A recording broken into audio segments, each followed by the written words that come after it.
அதான் ஜிஹாதுங்கிறது அரபுல பாடுபடுவது, உழைப்பது, நேரடி பொருள். நேரடி.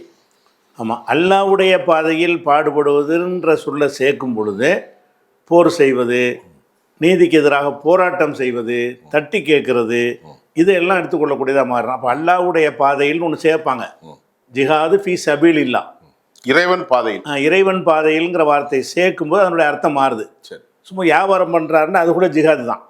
ஒருத்தர் தொழில் பண்ணுறாருன்னா, உழைக்கிறாருன்னா அவரும் ஜிஹாது. ஒரு கூலி தொழிலாளி மூட்டை தூக்குறாருன்னா அவர் உழைத்து குடும்பத்துக்கு உழைக்கிறார்ல, அது கூட ஜிஹாது. எல்லாமே ஜிஹாத் தான். வெறுமனே ஜிஹாதுன்னு சொன்னால் உழைத்தல், பாடுபடுதல்.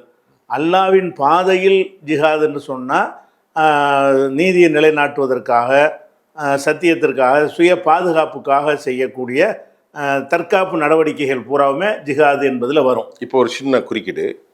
ஒரு மனிதன் காலையில் எழுந்து தன்னுடைய குடும்பத்தை காப்பாற்ற கடுமையாக உழைக்கிறான், இதுவும் ஜிஹாத். இதுவும் ஜிஹாத் தான். நீங்க சொன்னீங்க அல்லாவின் பாதையில். அல்லாவின் பாதையில்னா கடவுளின் பாதையில், இறைவனின் பாதையில். ஆமாம்.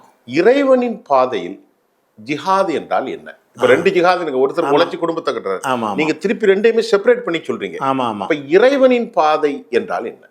இறைவனின் பாதைன்னு சொன்னா, அதாவது இதுல இவனுக்கு ஒரு சொந்த லாபமோ, இந்த உழைக்கிறான்னா அவன் லாபம் அடைவான், அது அவனுக்காக. ஆமா. இதுல இறைவன் பாதைன்னு சொல்லக்கூடியதுல இவனுக்கு எந்த ஒரு உலக லாபம் ஒன்று இருக்காது. அது ஒரு பொது நோக்கம் மட்டும்தான் இருக்கும். பொது நோக்கம் மட்டும்தான் இருக்கு. இறைவனின் பாதை ஒரு நீதியை நிலைநாட்டுவது, ஒரு சமூகத்துக்காக, பிறருக்காக, சமூகத்துக்காக இருந்து சுயநலமற்ற ஒரு போராட்டத்தை ஜிஹாதுன்னு சொல்லுவாங்க.